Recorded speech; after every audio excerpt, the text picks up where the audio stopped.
sous des fortifications. Ils pensaient que le mur surélevé était le moyen fondamental et principal pour se protéger des ennemis. Mais le Seigneur avait parlé sur cette ville.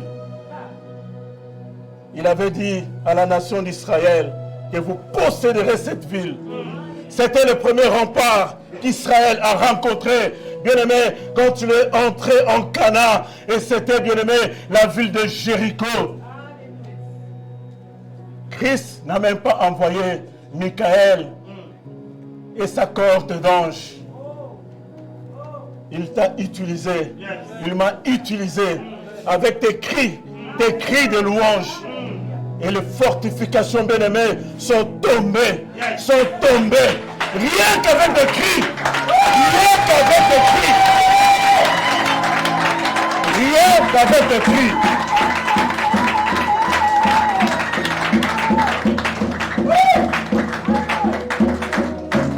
Rien qu'avec des cris. Alléluia. Ce sont les chantres qui étaient devant. Ce sont les chantres qui étaient devant. Une forte louange a fait écrouler, bien-aimé, des fortifications qui traînaient pendant des années et des années. Alléluia. Jésus est au milieu de nous. Rien que, bien-aimé, tes cris font déjà trembler le monde des ténèbres. Maintenant, quand tu vas commencer à parler, et quand tu vas commencer à proclamer, et quand tu vas commencer à déclarer, ça va être autre chose. Alléluia. Bien-aimé, je te prie de t'asseoir.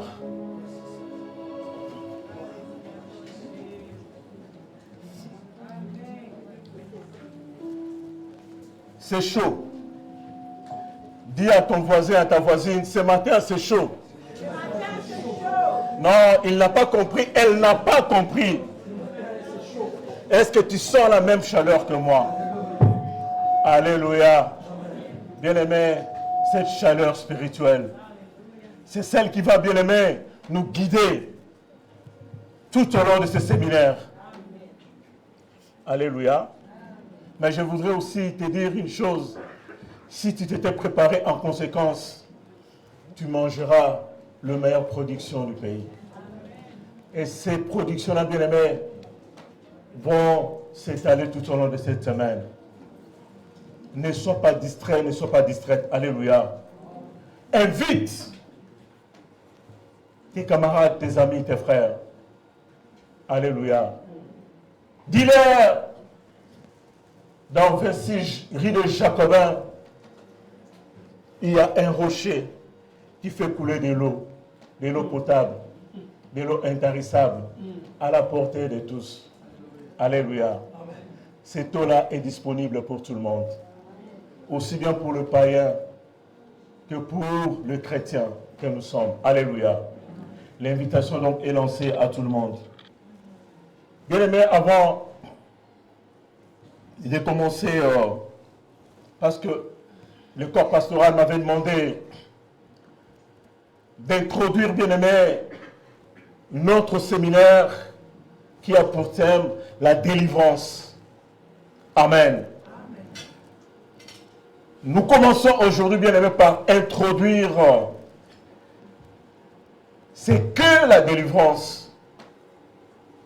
Alléluia.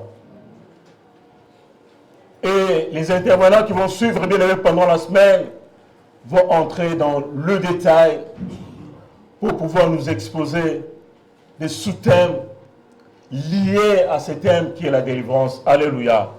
Amen. Je ferai tout pour ne pas aller dans le plate-bande de pasteur Jean-Pierre. Alléluia. Parce que quand je vais commencer à parler, il va dire « Ah, il ne faut pas qu'il touche là-bas, il ne faut pas qu'il touche. » Je ne veux pas toucher mon frère. Alléluia. Je serai dans l'introduction. Amen. Bien-aimé, je m'en vais d'abord rendre grâce à Dieu personnellement et à cette action de grâce, je vais associer mon épouse et ma famille parce que depuis hier, nous avions ma femme et moi, totalisé 23 ans de mariage.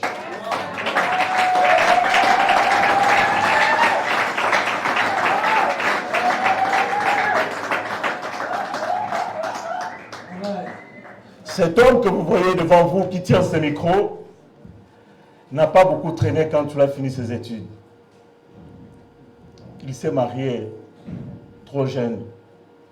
Non, je ne veux pas parler à la troisième personne pour moi. Je me suis marié trop jeune. Alors je finissais les études. Ma femme débutait ses études supérieures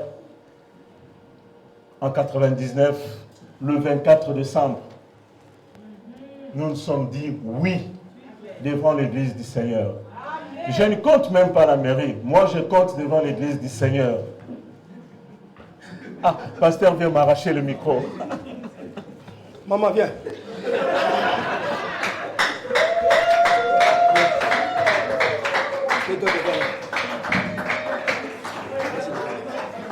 Viens.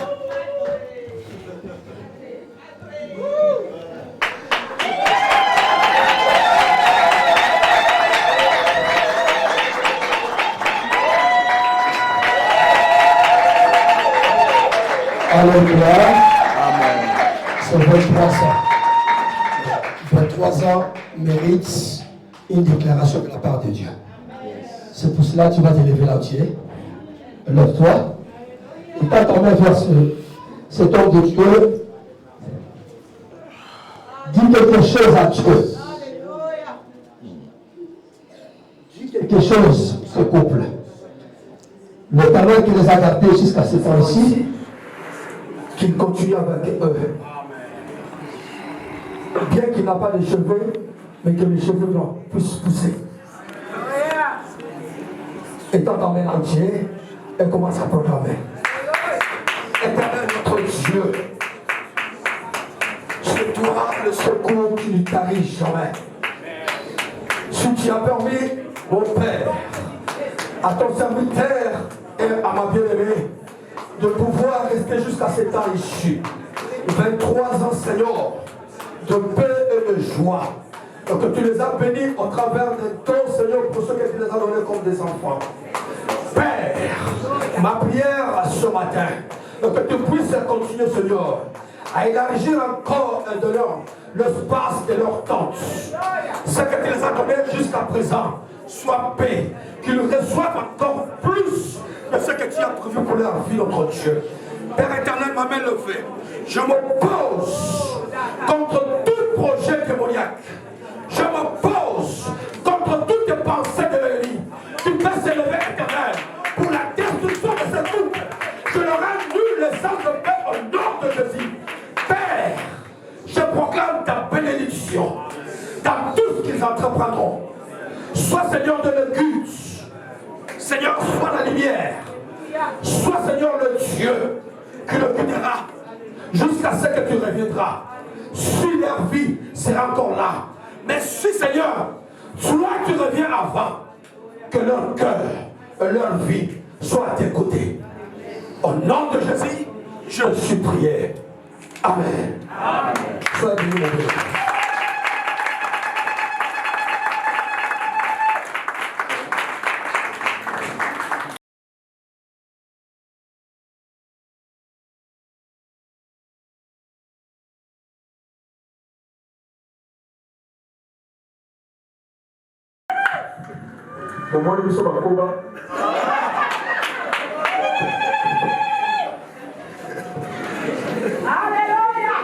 Amen.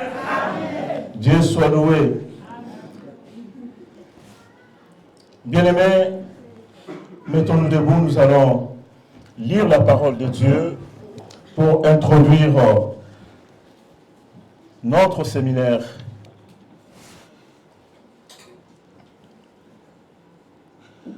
Nous allons lire, bien-aimés, dans Ésaïe chapitre 61.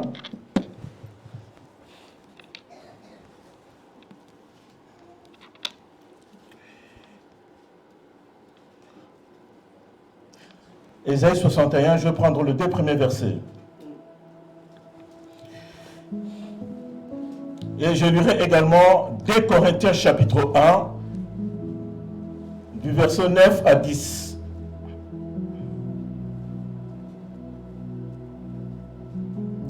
Vous y êtes? Ésaïe chapitre 61. J'ai lu au nom de Jésus.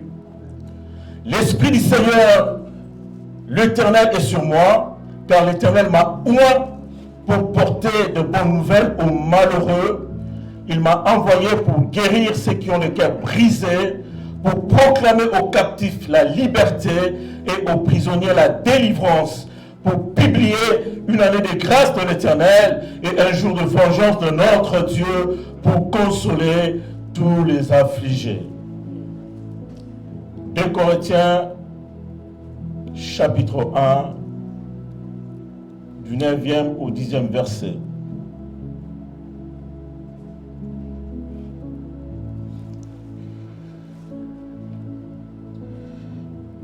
Deux Corinthiens chapitre 1 verset 9 et 10.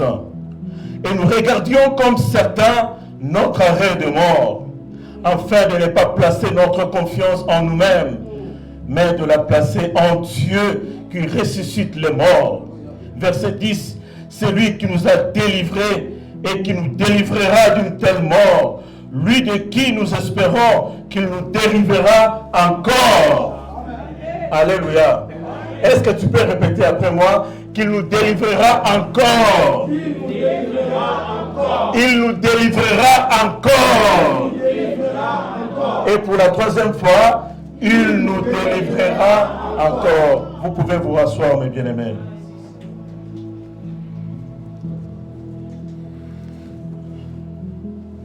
Bien-aimés,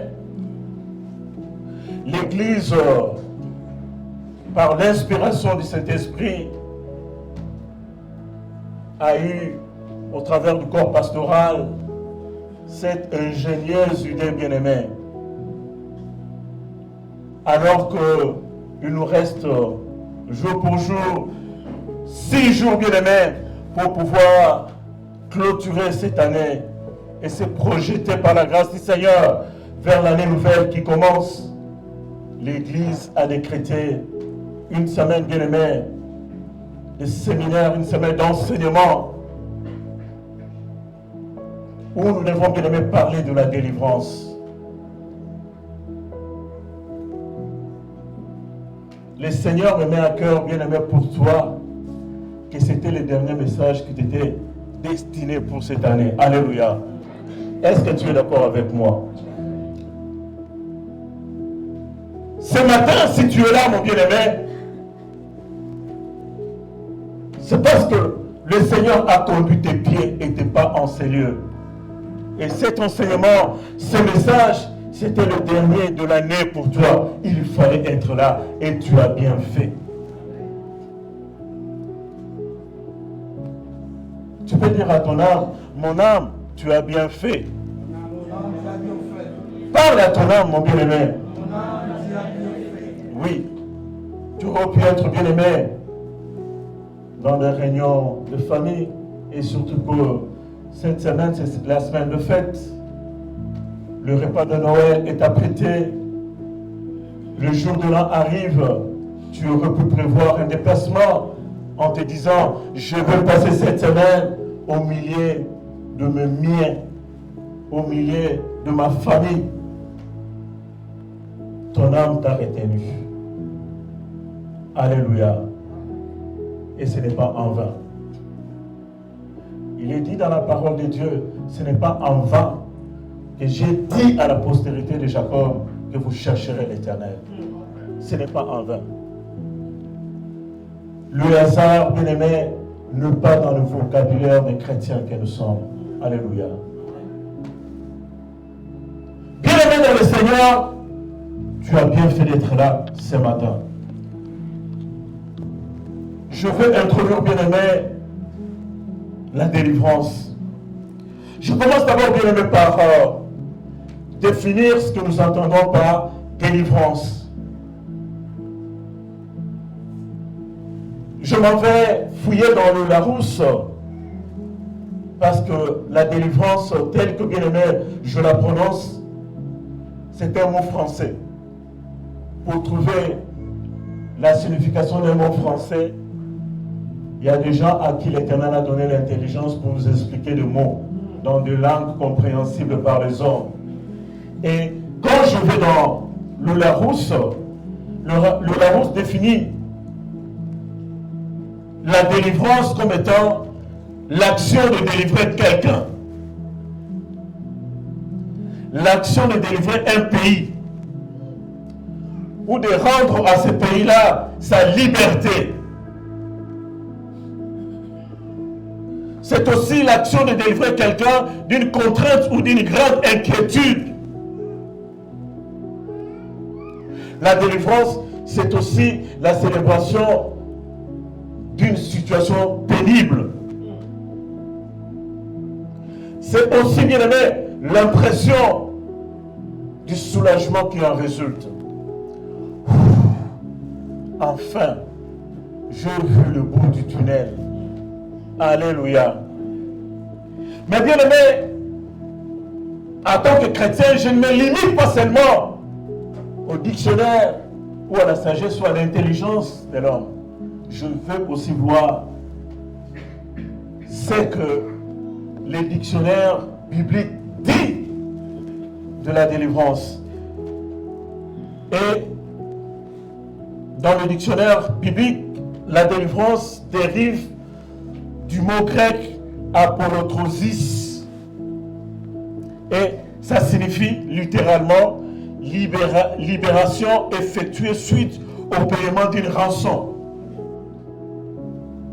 Vous voyez, quand vous rentrez dans le spirituel, ça vous ouvre une autre dimension que l'intelligence humaine ne peut pénétrer. Alléluia. Je répète, libération effectuée suite au paiement d'une rançon. Et nous pouvons appeler ça la rédemption, la délivrance ou le rachat. Alléluia. Bien-aimés dans le Seigneur, pourquoi devons-nous parler de la délivrance? Le mot délivrance aujourd'hui, dans les églises évangéliques, même au niveau des églises dites pentecôtistes, fait polémique. Alléluia. Pourquoi je dis que ce mot fait polémique? Il y a certains qui soutiennent, selon qu'il est écrit dans 2 Corinthiens, chapitre 5, verset 17, si quelqu'un est en Christ, il est une nouvelle créature. Les choses anciennes sont passées et toutes choses sont devenues nouvelles. Alors, pourquoi délivrer? Pourquoi faire une prière de délivrance? Ça, c'est un sous-thème que nous allons devoir exploiter. Cela revient à poser la question majeure de savoir, un chrétien peut-il être délivré? Alléluia. Un chrétien peut-il être possédé? Amen. Bien-aimés, ce sont des questions doctrinales.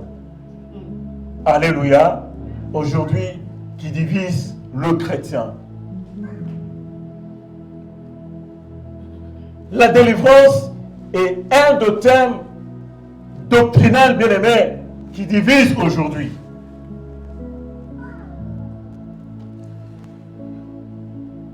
En principe, un chrétien est possédé par Christ. Mais comment comprendre qu'il peut aussi arriver dans la vie d'un chrétien qu'il soit possédé par le démon? Cela voudrait dire, bien aimé, qu'un chrétien dans sa vie peut-il partager certains domaines de sa vie entre Christ et les démons?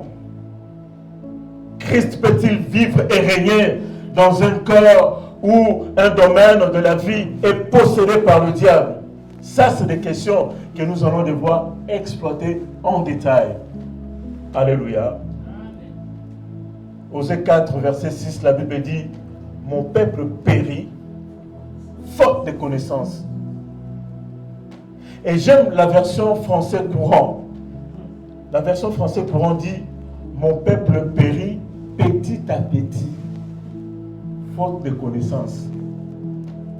Mon peuple périt petit à petit. Le dharma spirituel n'est pas le fait d'un seul jour. Le dharma spirituel peut être, bien aimé, le fait des années que tu as accumulées. Nous sommes ici, bien aimés, venant de plusieurs confessions chrétiennes. Tu as sûrement, bien aimé, entendu parler de ces deux versions qui s'entrechoquent. D'un côté, le chrétien ne peut pas être délivré, de l'autre, il faut que le chrétien aussi passe par la délivrance. Et toutes les deux versions, bien aimées, ont des versets bibliques qui sous-tendent ou qui soutiennent leur position. Voilà pourquoi nous, Église Victory Church, nous avons jugé utile aussi d'ouvrir ce thème et de vous apporter la lumière. Et cette lumière, bien aimée, ne peut être basée que sur la Bible. Pourquoi parlons-nous, bien aimé, de la délivrance? Parce que, bien aimé, c'est un thème doctrinal. Et à l'origine, le mot délivrance, pour la première fois, a été prononcé dans la Bible, dans Genèse chapitre 45. Alléluia. Lorsque Joseph en Israël va faire la rencontre avec ses frères, il va leur dire que le Seigneur m'a fait grâce de vous dévancer dans ce pays, afin de vous préparer une grande délivrance. Alléluia. Bien aimé, pour pouvoir enseigner quelque chose devant le peuple de Dieu, il faudra, bien aimé, que cette chose ou cet enseignement, cette prédication fasse partie de la doctrine, que la doctrine que Christ lui-même a établie. Et cette doctrine se trouve dans Ésaïe chapitre 61 que nous venons de lire. La doctrine chrétienne tourne, bien aimé, autour de la feuille de route que Christ a reçue de la part de son papa. C'est l'agenda de Jésus-Christ. Alléluia. L'Esprit du Seigneur est sur moi, car l'Éternel m'a oint pour porter de bonnes nouvelles aux malheureux. La doctrine chrétienne doit tourner principalement, bien aimé, d'abord autour de l'annonce de la bonne nouvelle. Alléluia. La mission principale de l'Église, c'est annoncer la bonne nouvelle. Dire aux païens que Christ est la solution que Dieu le Père a trouvée pour l'humanité. Dire aux païens que nous n'avons pas deux voies pour aller vers le salut.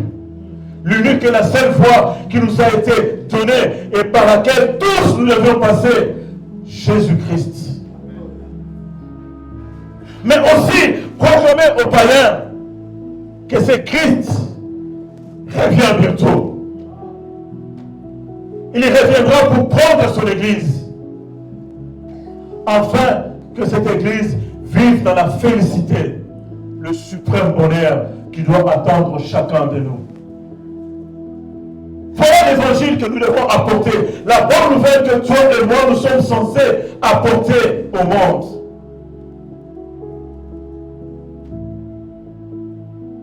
Et la deuxième mission, il m'a envoyé pour guérir ceux qui ont les cœurs brisés, pour proclamer aux captifs la liberté. Christ n'est pas seulement venu, bien aimé, apporter la bonne nouvelle, mais il est venu aussi réparer le brèche. Réparer le brèche. Longtemps, bien aimé, imposé par le malin. nous avions tous, bien aimé, un chemin que nous suivions et qui nous conduisait droit vers la mort. Alléluia. Un prince a accepté de se libérer de son trône pour se rapprocher de toi. De loin, il ne pouvait pas comprendre la condition de l'homme. Il fallait, mes bien-aimés, qu'il s'approche de l'homme, qu'il vive la condition de l'homme, qu'il comprenne la condition de l'homme. Et pourtant, il n'avait aucune obligation de se libérer de son trône. Il a obéi au Père. Il est descendu. Annonçant la bonne nouvelle, guérissant les malades, délivrant les captifs. Christ ne se limite pas seulement, bien aimé, à nous apporter la bonne nouvelle du royaume, mais aussi réparer là où le diable avait cassé dans nos vies. Alléluia. Et bien aimé, vous allez comprendre que dans sa mission, il n'est pas seulement question d'annoncer, mais aussi de proclamer aux captifs la liberté, aux prisonniers la délivrance. Le Maître lui-même parle de la délivrance. Pourquoi nous, Église, nous ne parlerons pas de la délivrance? Alléluia. L'enseignant par modèle nous parle de la délivrance, mais sous des aspects. L'aspect des proclamations, tel que nous faisons la bien-aimée, nous enseignons. Mais la délivrance ne va pas seulement se limiter à l'enseignement tel que nous faisons ici. Quand on parle de la délivrance, il faut aussi la pratiquer. Alléluia. D'un côté, il a été enseignant et nous le verrons, il a enseigné sur, bien aimé, la délivrance, mais il a aussi pratiqué la délivrance. L'Église est appelée à faire de même. Enseigner le peuple de Dieu sur la délivrance, mais aussi prier, délivrer, imposer les mains, chasser les démons. L'Église doit aussi le faire. Alléluia. Bien aimé, dans mon étude biblique, je me suis aperçu que le mot délivrance apparaît 179 fois dans la Bible. Le mot délivrance, 179 fois dans la Bible. Et le mot délivré dans la Bible apparaît 594 fois dans la Bible. Et voulez-vous que l'Église ignore ce terme? Christ lui-même ne l'a pas ignoré. Pourquoi nous, Église, allons ignorer ce terme? Bien aimé, quand nous parlons de la doctrine, bien aimé, c'est un ensemble de connaissances qu'une personne peut avoir pour fonder sa croyance ou sa foi. Et la délivrance est un des termes doctrinaux, bien aimé, de la chrétienté. Voilà pourquoi l'Église doit non seulement enseigner, mais aussi vivre dans la pratique, c'est-à-dire pratiquer la délivrance au milieu de nous. Amen.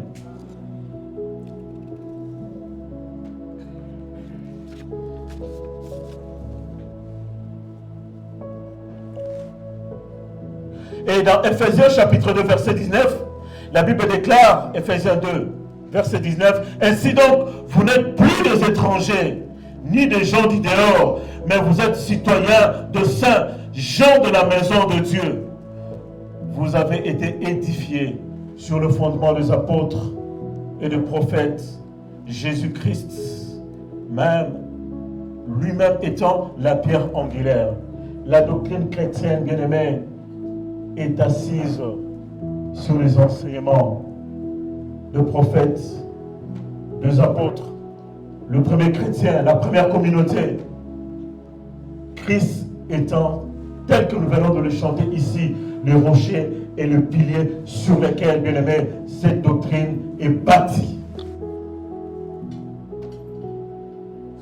Cela voudrait dire, bien aimé, que lorsque nous parlons des apôtres, lorsque nous parlons, bien aimé, de prophètes, c'est-à-dire de l'Ancien Testament, il faudra que nous puissions trouver dans le racine de la parole de Dieu, dans l'Ancien, tout comme, bien aimé, parmi la première communauté, mais aussi dans la vie de Christ, il faudra que nous puissions trouver ces mots délivrance. Alléluia. Lorsque, bien aimé, nous fouillons dans l'Ancien Testament, quand vous lisez, vous faites l'étude de Genèse, chapitre 3 et 4, vous allez voir, bien aimé, que la Bible nous parle de la chute de l'homme. Et bien aimé, la chute la plus frappante dans la Bible au niveau de l'Ancien Testament, c'est de notre bien-aimé Job. Tous les mésaventures, bien aimé, qu'il a connues illustrent à suffisance, bien aimé, que ces mots-là, oui, même dans l'Ancien Testament, oh, bien aimé, a produit aussi ses effets. L'histoire de la délivrance d'Israël, lorsque vous lisez, bien aimé, Exode 4, chapitre 4 jusqu'au chapitre 10, la Bible nous parle de la délivrance d'Israël, de l'Égypte jusqu'à la mer Rouge. Mais aussi, lorsque nous revenons, bien aimé, dans la vie même de Jésus, est-ce qu'il y a-t-il quelque chose dans la vie de Jésus qui fait allusion, bien aimé, à la délivrance? Déjà, dans sa mission, telle que nous venons de le décrire ici, bien aimé, dans Ésaïe, chapitre 61, nous voyons clairement citer le mot délivrance. Alléluia. Mais bien aimé, dans la vie de Jésus, sa vie de tous les jours, aux côtés de l'homme, Christ a été aussi à l'épreuve. Il a été mis à l'épreuve, bien aimé. Lorsque vous lisez dans Luc chapitre 4, les 3 premiers versets, quand Christ est sorti, bien aimé, de sa période de jeûne et prière de 40 jours, où il est resté sans manger ni boire, il a été à l'épreuve du diable. Alléluia. La Bible dit, Jésus rempli du Saint-Esprit, revint du Jourdain et conduit par l'Esprit dans le désert. Et il lui fut mis à l'épreuve par le diable pendant 40 jours. Il ne mangea rien durant ces jours-là. Et quand ils furent passés, il eut faim. Il a été mis à l'épreuve, notre maître. Il n'a pas ignoré l'existence, bien-aimé, du diable. Pourquoi toi et moi devrions, bien-aimé, ignorer cette existence? Ces faits qui nous accompagnent, bien-aimé, dans notre vie, ici-bas, sur terre. Et j'ouvre une parenthèse. Quand nous parlons, bien-aimé, de la délivrance ici, la première question que l'on peut se poser, mais dans quel domaine peut s'appliquer cette délivrance? Nous voulons, bien aimé, ici parler d'une délivrance totale. Une délivrance, bien aimé, qui doit concerner ta vie sociale. Une délivrance qui doit concerner ta vie spirituelle. Une délivrance qui doit, bien aimé, concerner ta vie professionnelle. Une délivrance qui doit concerner, bien aimé, ta vie financière. Comme Christ a dit à la croix, tout est accompli. Bien aimé, l'acte de crucifixion a concerné et embrassé, bien aimé, tous les domaines de notre vie. Alléluia. Christ n'a pas seulement dit tout parce qu'il devrait tout simplement s'adresser au diable. Le tout, bien aimé, concerne tous les domaines de ta vie. Lorsque, bien aimé, tout au long de cette semaine, les différents intervenants vont pouvoir passer, bien aimé, ce sera pour exploiter tous les domaines de ta vie où tu ne vois pas la main de Dieu. Alléluia. Tu te dis chrétien, je bénis le Seigneur, tu es au milieu de nous. Mais bien aimé, quand tu prononces deux phrases, une est teintée de mensonges. Mais tu es chrétien, tu es au milieu de nous. Le mensonge, je ne dis pas que tout mensonge a pour soutien derrière le diable. Le mensonge qui arrive accidentellement dans la vie de tout enfant de Dieu, comme je l'ai dit, c'est un accident, tu peux confesser et le Seigneur te pardonne, alléluia, et tu es rétabli dans ton droit. Mais lorsque, bien-aimé, tous les jours de ta vie, tu vis dans les mensonges, c'est là le problème. Alléluia. Amen. Tu multiplies les prières de confession, mais le lendemain, bien-aimé, tu vis dans les mensonges. C'est là, bien-aimé, que le diable envoie un esprit qu'on appelle un esprit de mensonge, qui vient maintenant exploiter, t'aider à exploiter le mensonge, mais de manière professionnelle. Tu deviens professionnel de mensonge. Amen. Mais toi, comme c'est des choses que nous banalisons parfois dans notre vie, tu ne te rends pas compte, bien-aimé, de ce que le mensonge peut appeler comme d'autres péchés dans ta vie. Amen. Et pourtant, tu es chrétien. Alléluia. Tu vis dans le mensonge, tu vis dans l'impudicité, mais tu t'appelles chrétien. Tu as besoin d'être délivré. Alléluia. Tu as besoin d'être délivré. Tu ne peux pas prononcer cette phrase. Dans le 5, en tout cas, il y en a 2 qui seront des mensonges. Là, tu deviens professionnel. Alléluia. Mais tellement que tu banalises des choses, tu vis pendant autant d'années, bien-aimés, dans le mensonge, étant serviteur, servant de Dieu. Tu as besoin de la main de Dieu dans ta vie. Alléluia. Donc, bien-aimés, notre maître n'a pas ignoré l'existence de Satan et du diable. Pourquoi nous l'avons ignoré? Alléluia. Jésus-Christ lui-même a enseigné sur la délivrance. Et quand vous lisez, bien-aimé, dans Matthieu chapitre 6, et là je vais juste prendre le verset 12, où il est dit, pardonne-nous nos offenses comme nous pardonnons aussi à ceux qui nous ont offensés. Et dans le verset 13, ne nous induis pas en tentation, mais délivre-nous du malin.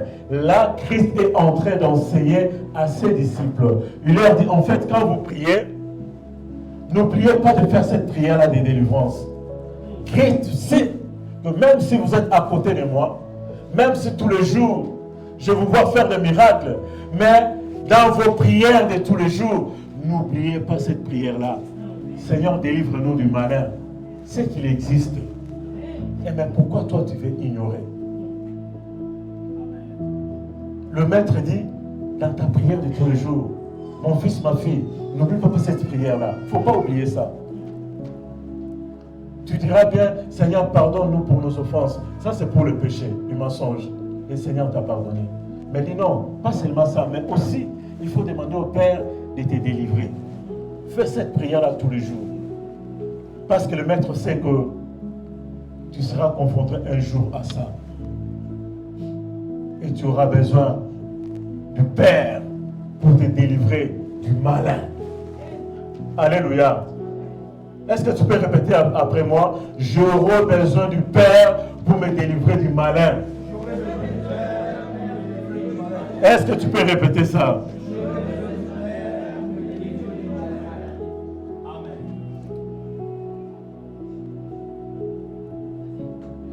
Et toujours enseignant, bien-aimé, sur la délivrance.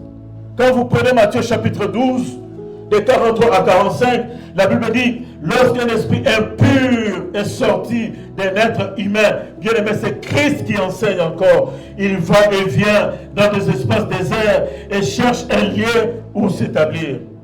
Et comme il n'en trouve pas, il s'est dit, je retournerai dans ma maison. Quelle est sa maison?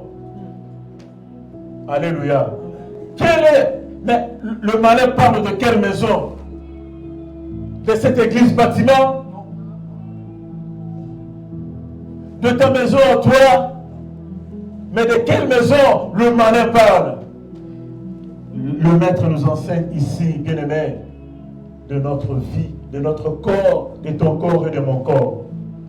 De la même manière que Christ dit que votre corps est le temple du Saint-Esprit, le malin aussi dit, ton corps à toi, c'est aussi mon temple, c'est ma demeure. Le malin, bien-aimé, n'aime pas les lieux arides. Pour lui, ce n'est pas sa destination. Le malin cherche à habiter et à demeurer dans un corps.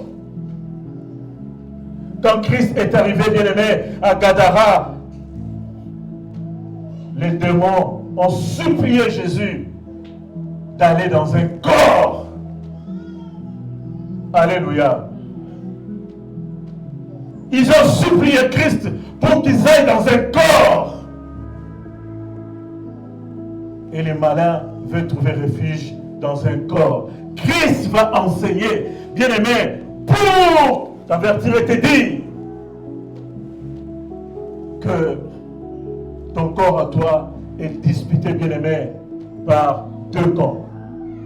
Le camp de Christ et le camp du malin. Ton corps à toi, mon corps à moi, bien-aimé, est le théâtre de cette dispute. Si tu ignores, je voudrais que tu le saches aujourd'hui. Alléluia. Un chrétien doit être possédé par Christ et non par les démons. Le choix et la décision t'appartiennent.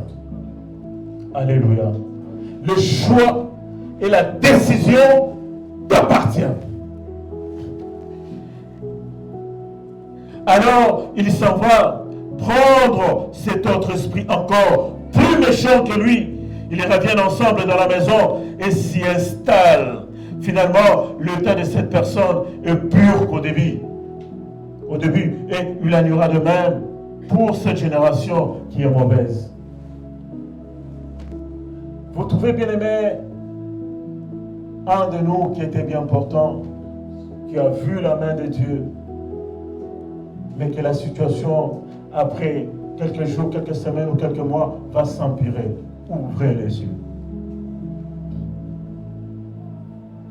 Le malin, quand il vient, bien aimé, Christ nous enseigne ici, pour venir réoccuper l'endroit où il était, il ne revient pas seul. Alléluia. Il va prendre d'autres esprits plus méchants que lui. Qui nous dit ça? C'est le Maître. Il nous enseigne. Il nous avertit. Il nous tire les oreilles. Pour que nous ne puissions pas, bien aimés, nous endormir dans des enseignements doctrinaux qui n'ont ni tête ni queue. Alléluia.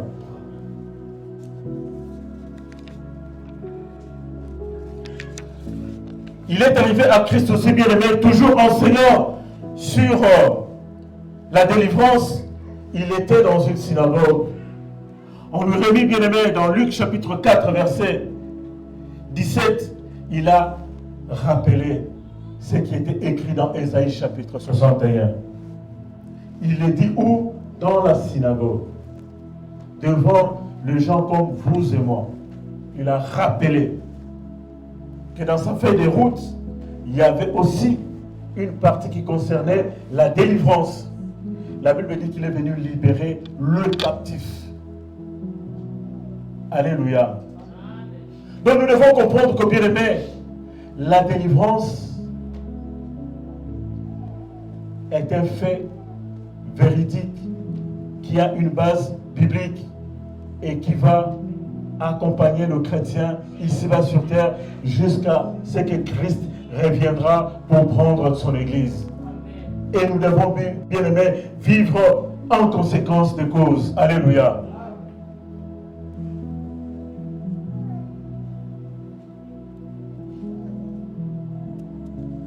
Bien aimé, Christ n'a pas seulement enseigné, comme je l'ai dit aussi, mais il a aussi, à côté de l'enseignement, il a pratiqué.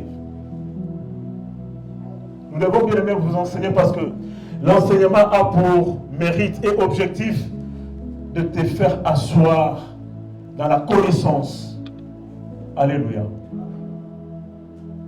Quand je te prêche, je t'exhorte, je suis en train, bien-aimé, de te motiver, de te réconforter.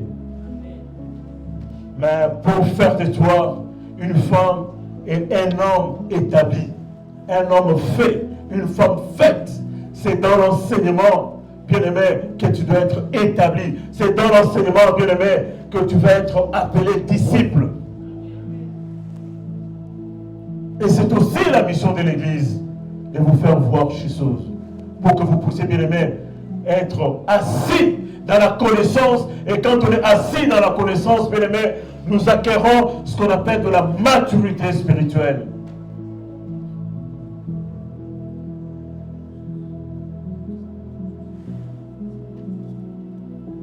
Donc Christ a non seulement enseigné, mais aussi, bien-aimé, a pratiqué. Alléluia. Dans Luc chapitre 8, verset 1, la Bible dit, ensuite Jésus allait de ville en ville et de village en village, prêchant et annonçant la bonne nouvelle du royaume. Le 12 était avec lui. Quelques femmes qui avaient été guéries d'esprits malins et de maladies. Marie, dite de Magdala, laquelle était sortie 7 démons. Jeanne, femme de Chouja, intendant de Hérode, Suzanne et plusieurs autres qui l'assistaient de leurs biens. Autour de lui, Christ a eu de formes de distinction. Alléluia. Mais d'où venait-elle? Il venait, bien-aimé, parmi le peuple. Amen. Quand j'ai lu le chapitre 8 de Luc, j'ai compris une chose.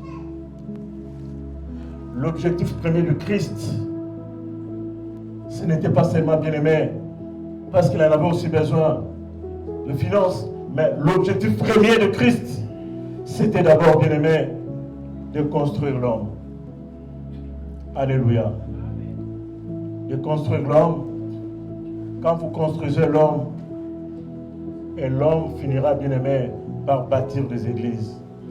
Les femmes qui entourent Christ ici, bien-aimé, c'était des femmes dépravées, de mœurs légères, que Christ a délivrées. Et voilà maintenant, bien-aimé, l'action que ces femmes ont commencé à apporter dans l'église, dans le ministère, dans la vie de Jésus. Alléluia. Bien-aimé dans le Seigneur, chers pasteurs, cherchons à construire des hommes. Ces hommes viendront bâtir des églises. Christ l'a compris dans la vie de Pierre. Il va nous dire, tu es Pierre, et sur cette pierre, je bâtirai. Il a d'abord commencé par bâtir Pierre. Et Pierre, avec les apôtres, ont bâti l'église. Lorsque, au milieu de nous, une sœur ou un frère est délivré, la sœur est à même de venir, bien-aimé, soutenir l'œuvre de Dieu. Parce que la personne qui est délivrée vient au pied de Jésus. La personne qui est délivrée, il vient au pied de Jésus. C'est l'image de fou de Gadara. Alléluia. Quand il a été délivré, il est allé au pied de Jésus. Alléluia. Il est bien malheureux. Aujourd'hui, nous voyons, bien aimé, certains hommes de Dieu courir plutôt derrière les bâtiments, les églises, au lieu de courir derrière les hommes pour d'abord le construire. Ces bâtiments, ces églises, un jour, bien aimés, s'effondreront. Alléluia. Mais l'homme se relèvera pour rebâtir. Et Christ dira, c'est sur d'anciennes ruines que vous allez rebâtir. L'essentiel et le plus important, c'est de construire l'homme. Quand tu auras construit l'homme, et tu verras ce que l'Esprit mettra dans cet homme, et ce que cet homme fera dans l'œuvre de Dieu. Bien aimé, nous parlons de femmes qui étaient perverses, mais qui ont vu la main de Dieu. Et depuis, ils se sont plus éloignés. Elles sont restées à côté de Christ. Alléluia. C'est hyper important, bien aimé, que nous puissions comprendre ces choses. Que la délivrance apporte dans la vie, bien aimé, d'une personne toute la liberté. La liberté d'entreprendre. La liberté qui conduit aussi vers le succès. La délivrance porte, bien aimé, apporte dans la vie de l'homme le salut. Quand Christ va revenir, bien aimé, pour prendre son église, les captifs ne seront pas enlevés. Il viendra chercher le mis à part, ceux qui ont été délivrés et qui sont restés à ses pieds, attendant le retour de l'époux. Bien-aimé, tu remarques que dans ta vie, il y a beaucoup de choses qui ne vont pas. Tu es passé par beaucoup de serviteurs, beaucoup d'hommes de Dieu. Tu ne vois pas la main de Dieu. Alléluia. Ne désespère pas. Alléluia. Paul va dire, bien-aimé, dans ce que nous avons lu dans 2 Corinthiens chapitre 1, nous espérons qu'il nous délivrera encore. Les temps de délivrance, bien-aimé, ne pas encore passé. Alléluia. Dans Marc chapitre bien-aimé 16, verset 18, quand Christ dit, voici les miracles qui accompagneront ceux qui auront cru. À mon nom, ils chasseront les démons. Bien-aimé, Christ n'a pas défini une époque de l'Église où chasser les démons doit s'appliquer. Chasser les démons, pasteur, est intemporel jusqu'à ce que Christ reviendra. Et cette mission n'est pas l'apanage des hommes que vous voyez ici, mais de tout chrétien. Alléluia. Bien-aimés dans le Seigneur, ce que nous voulons ici en introduisant ce mot délivrance pour vous dire que Christ l'a enseigné, Christ l'a pratiqué, même dans la vie des chrétiens. Christ ne l'a pas ignoré. L'Église ne doit pas ignorer. Toi, tu ne dois pas ignorer. Moi, le premier, je ne dois pas ignorer.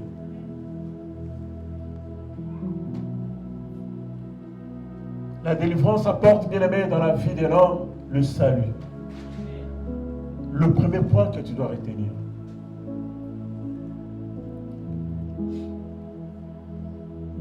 La délivrance, bien aimé, apporte dans la vie du chrétien l'élévation, la croissance, de la maturité.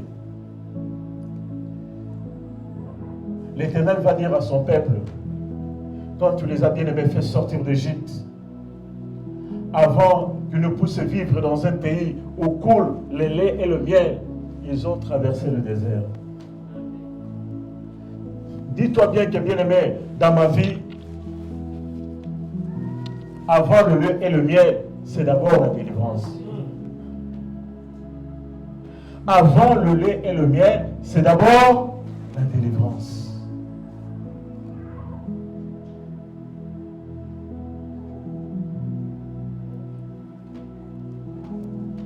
Ne passons pas, bien-aimés, à côté de ces thèmes doctrinaux.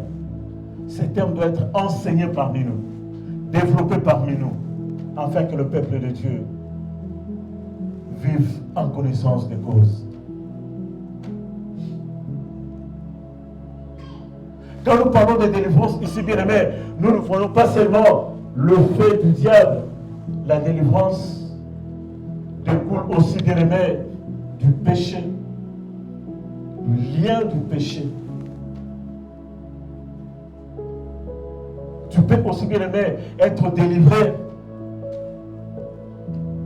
de besoins charnels. Tu peux aussi, bien-aimé, être délivré du monde. Le diable, bien-aimé, nous présente un environnement de 1001 couleurs. Il y a des poids bien-aimés tombés dessus. Mais toi, en tant que chrétien, examine ces choses attentivement. Quel est le piège derrière ces mille et une couleurs? Tout ce qui frappe à l'œil, bien-aimé, ce n'est pas de l'or. Tout au long de cette semaine, nous allons essayer d'aller dans le détail de ce thème. Ce n'est pas en vain que Paul dit, l'Éternel nous délivrera encore. Alléluia. L'Éternel nous délivrera encore.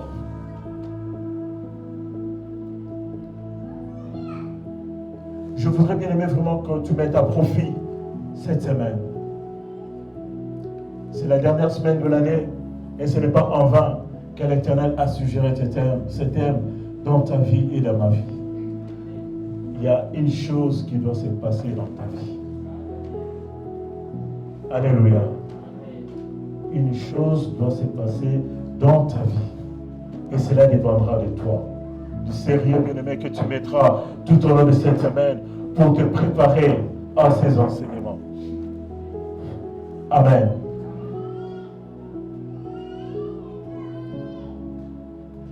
Christ veut que nous soyons possédés par lui et non pas le démon et non pas le diable.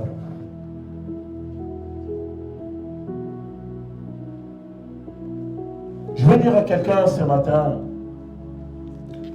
tout ce que nous sommes en train de dire ici te semble étrange, non accessible. Tu te dis, mais qu'est-ce qu'il est en train de nous raconter? Au milieu de nous, si tu es la bien-aimée, que tu n'as pas encore donné ta vie à Christ, ce n'est pas par ta force que tu es arrivé en ces lieux. Un vent t'a poussé vers ici. Et je voudrais bien aimer quelque chose que nous sommes en train de dire et ce que nous allons exploiter tout au long de la semaine te concerne aussi. Je ne veux pas, mon bien-aimé, que tu sois étranger à tout ce qui va être dit tout au long de cette semaine. Je veux que tu vives le bénéfice d'une délivrance totale dans ta vie, dans ton entreprise, dans tes affaires, dans la vie de tes enfants, dans ta maison, dans ton foyer, dans tes études, dans tes comptes en banque. Je veux que cette délivrance-là soit totale. Mais il faut que Christ entre dans ta vie. Je vais lancer un appel au milieu de nous. Est-ce qu'il y a une personne qui n'a pas encore reçu Christ dans sa vie comme Seigneur et Sauveur? Je voudrais bien aimer partager avec toi le bénéfice, l'avantage d'être appelé enfant de Dieu et se reconnaître dans la maison de notre Père. C'est pourquoi, bien aimé, je voudrais que là où tu es, que tu élèves tout simplement ta main. Ta main levée va montrer à suffisance que tu as besoin d'aller à la rencontre du Seigneur. Ta main levée doit montrer à suffisance que tu as besoin d'être visité par Jésus. Ta main levée va prouver à suffisance, bien aimé, que tu as aussi besoin que le Seigneur vienne te délivrer. Ces choses que nous disons ici concernent les enfants de Dieu, mais aussi ceux qui ne sont pas enfants de Dieu, qui n'ont pas encore reçu Christ dans leur vie. Fermons nos yeux. Je vais prier pour toi. Toi qui n'as pas encore donné ta vie à Christ, ces choses te paraissent étranges, loin de tes réalités quotidiennes. Mais je voudrais te dire, bien-aimé, Dieu le Père n'a pas ignoré l'existence de ce que nous disons ici. Ce sont des choses vraies et réelles. En donnant ta vie à Christ, tu laisses également à Christ la place de dominer sur toi, de te posséder et de commencer une nouvelle vie avec toi, de te changer complètement et de vivre l'expérience d'une personne qui est délivrée totalement. Je vais prier pour toi. Tu vas répéter cette prière après moi. Seigneur Jésus, ce matin, je viens au bas de tes pieds. Je reconnais avoir conduit ma vie tout seul. Je reconnais jusque-là avoir pris mes décisions tout seul. Mais ce matin, j'ai compris une autre chose, que ma vie sans toi, je suis perdu. Voilà pourquoi je viens me livrer à toi. Je t'ouvre mon cœur. Je t'invite à demeurer, à prendre possession de ma vie. Pardonne-moi pour tous les péchés que j'ai commis. Aujourd'hui, je prends la décision de tourner le dos au péché, de dire non au péché, afin que, Seigneur, ton sang me purifie de toute souillure, de tout péché. Accepte, l'Éternel, d'habiter dans mon cœur. J'ai besoin de toi. Que ma vie ne soit plus comme elle était. Viens, Seigneur, partager ma vie. Moi, je disparais. Que toi, Christ, tu règnes. Au nom de Jésus. Amen. Est-ce que nous pouvons nous lever?